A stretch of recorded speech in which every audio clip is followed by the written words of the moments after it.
الحمد للہ وحدہ والصلاة والسلام علی من لا نبی بعدہ اما بعد اعوذ باللہ من الشیطان الرجیم بسم اللہ الرحمن الرحیم وَإِذْ قُلْنَا لِلْمَلَائِكَةِ اسْجُدُوا لِآدَمَ فَسَجَدُوا إِلَّا إِبْلِيسَ أَبَى وَاسْتَكْبَرَ وَكَانَ مِنَ الْكَافِرِينَ صدق اللہ العظیم۔ یہ سورۃ البقرہ کی آیت نمبر 24 ہے۔ ترجمہ آپ کے سامنے آ گیا تھا، اور جب ہم نے کہا فرشتوں سے کہ سجدہ کرو آدم کو، فسجدوا تو ان سب نے سجدہ کیا، الا ابلیس سوائے ابلیس کے، ابا اس نے انکار کیا، واستکبر اور تکبر کیا، وکان من الکافرین اور ہو گیا کافروں میں سے، انکار کرنے والوں میں سے۔ آپ کے سامنے یہ بات مکمل طور سے آ گئی تھی کہ اس زمانے میں اس وقت میں حکم صرف فرشتوں کو نہیں تھا سجدے کا، بلکہ جتنی بھی عقل والی مخلوقات موجود تھیں سب کو حکم تھا کہ وہ آدم کو سجدہ کریں۔ ایک سوال باقی رہ جاتا ہے، وہ یہ کہ سجدہ تو اللہ تعالیٰ کو کیا جاتا ہے، اور آدم علیہ السلام کے معاملے میں ہم دیکھ رہے ہیں کہ قرآن واضح طور پر بتا رہا ہے کہ فرشتوں کو سجدے کا حکم کیا کہ وہ آدم کو سجدہ کریں۔ سورہ یوسف کے اندر بھی ہے، اللہ تعالیٰ نے ذکر فرمایا ہے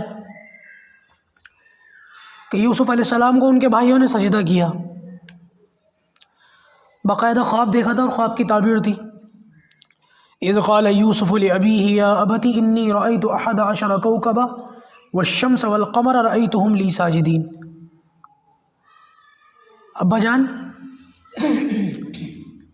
انی رأیت 11 کوکبا، میں نے 11 ستاروں کو دیکھا ہے، والشمس اور سورج کو دیکھا ہے، والقمر اور چاند کو دیکھا ہے، رأیتہم کیا دیکھا ہے، لی ساجدین کہ وہ مجھے سجدہ کر رہے ہیں۔ یہ خواب تھا، اور اس خواب کی تعبیر پوری کیسے ہوئی؟ اللہ تعالیٰ نے ان کے بھائیوں کو حکم دیا، یوسف علیہ السلام کے بھائیوں کو، کہ وہ سجدہ کریں یوسف علیہ السلام کو۔ یہ بات یاد رکھیے گا کہ عبادت تو صرف اللہ تعالیٰ کی ہے، اللہ کے علاوہ کسی اور کی عبادت جائز نہیں ہے، لمحے بھر کے لیے بھی نہیں ہے۔ آدم علیہ السلام سے لے کے آج تک جتنے انبیاء کرام آئے ہیں، ان تمام نبیوں کی شریعتوں میں، تمام شریعتوں میں کفر کی، شرک کی اجازت نہیں تھی۔ اللہ کے علاوہ کسی اور کو، کسی اور کی عبادت کرنے کی اجازت نہیں تھی، نہ پہلے تھی، نہ آج ہے، اور نہ آئندہ کبھی ہوگی۔ اللہ تعالیٰ جس گناہ کو اپنے فضل سے چاہے معاف کر دے، لیکن اس کا اعلان ہے کہ کفر اور شرک کو معاف نہیں کرے گا۔ تو کیا وجہ ہے کہ اس دور میں اور نبی کریم صلی اللہ علیہ وسلم کی تشریف آوری سے پہلے کئی شریعتوں میں سجدے کا ہمیں ذکر ملتا ہے؟ تو یہ بات یاد رکھیے گا کہ سجدے دو ہوتے ہیں، ایک ہوتا ہے وہ سجدہ جو عبادت کے طور پر جھک کر بندہ اپنی بندگی کا اظہار کرنے کے لیے کرتا ہے، وہ صرف رب کو ہوتا ہے، اور ایک سجدہ ہوتا ہے سجدہ تعظیمی، اور یہ سجدہ تعظیمی کسی بڑے کا بڑپن ظاہر کرنے کے لیے، اس کا ادب کرنے کے لیے، اس کا احترام کرنے کے لیے، اس کی عزت میں چار چاند لگانے کے لیے کروایا جاتا ہے یا کیا جاتا ہے۔ اور گزشتہ شریعتوں میں یہ سجدہ جائز تھا، اور اس کی حیثیت ایسی ہی تھی جیسے آج ہمارے یہاں کسی بڑے سے مصافحہ کرنے ہے نا، ہینڈ شیک کرتے ہیں اور گلے ملتے ہیں، یا اس کے ہاتھ کو بوسہ دیتے ہیں، یا کسی کے لیے احتراماً کھڑے ہو جاتے ہیں۔ تو یہ جو اعمال ہمارے یہاں ہیں، کسی کے لیے کھڑے ہو جانا، کسی کے ہاتھ کو چوم لینا، یا کسی سے ہاتھ ملا لینا ادباً احتراماً، اس دور میں سجدہ تعظیمی کی حیثیت یہی تھی۔ ہاں یہ بات یاد رکھیے کہ شریعت محمدی میں صلی اللہ علیہ وسلم یہ سجدہ تعظیمی بھی ختم کر دیا۔ گزشتہ شریعتوں میں یہ تو جائز تھا، لیکن اس شریعت میں یہ بھی جائز نہیں ہے۔ تو جیسے کہ میں نے کہا نا کہ سجدہ تعظیمی پچھلی شریعتوں میں جائز تھا، لیکن اس شریعت میں جائز نہیں ہے۔ وجہ یہ ہے کہ ہر اس چیز کو ختم کر دیا، ہر اس شائبے کو ختم کر دیا کہ جس کی وجہ سے شرک کا یا کفر کا ذرا بھی احتمال باقی بچتا ہو۔ شرک کا دروازہ کھلتا ہو، کفر کا دروازہ کھلتا ہو، بند کر دیا۔ یہی وجہ ہے کہ نبی کریم صلی اللہ علیہ وسلم نے ایک موقع پر صحابہ کرام اللہ کے رسول کو دیکھ کر کھڑے ہو گئے. صحابہ بیٹھے ہوئے تھے، آپ صلی اللہ علیہ وسلم تشریف لائے صحابہ کے مجمع میں، تو صحابہ اللہ کے رسول کو دیکھ کر احتراماً کھڑے ہو گئے. تو نبی کریم صلی اللہ علیہ وسلم نے منع فرمایا ان سے کہ یہ عمل نہ کرو، یہ عجمیوں کا طریقہ ہے.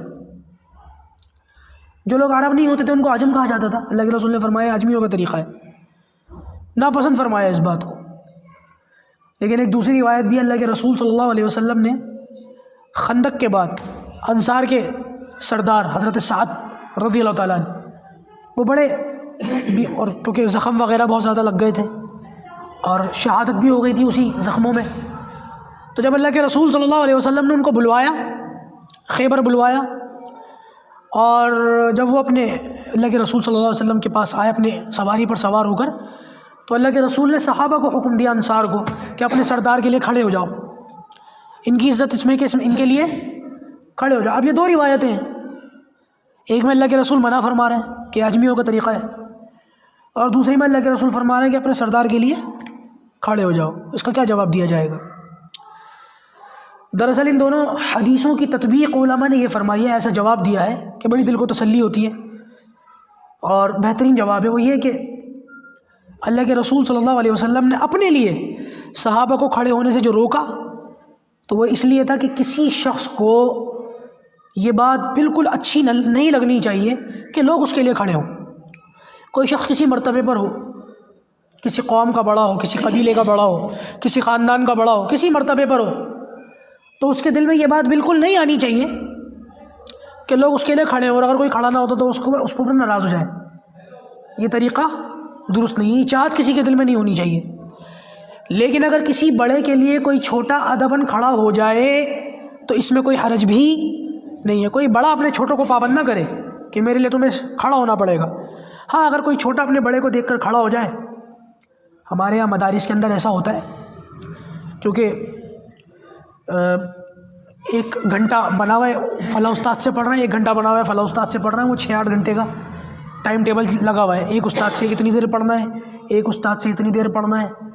تو ہوتا کیا تھا، طلبہ ادھر سے ادھر گھومتے رہتے تھے. بعض مرتبہ ایسا ہوتا تھا کہ کوئی استاد حج پر چلے گئے یا عمرے پر چلے گئے، یا خدا نخواستہ کسی سفر میں یا بیماری میں مبتلا ہو گئے، تو جب لمبے عرصے کے بعد وہ استاد باہر سے تشریف لاتے تھے کچھ دنوں کے بعد، تو طلبہ کھڑے ہو جاتے تھے. تو ہمارے اساتذہ میں یہی دونوں روایتیں سناتے تھے کہ بڑا اس چیز کو پسند نہ کرے کہ اس کے لیے کھڑا ہوا جائے. ہاں، چھوٹے کھڑے ہونا چاہیں تو اس میں کوئی حرج کی بات نہیں ہے، بس یہ رسم نہ بن جائے کسی کی، باقاعدہ رسم ہی بنا لی، کھڑا ہونا ہی ضروری سمجھ لیا، یہ غلط ہے. تو بات یہاں چل رہی تھی سجدہ تعظیمی کی، تو انشاءاللہ باقی کی بات، اس سے آگے کی جو بات ہے وہ کل عرض کی جائے گی. اللہ تعالی ہم سب کو عمل کی توفیق عطا فرمائے.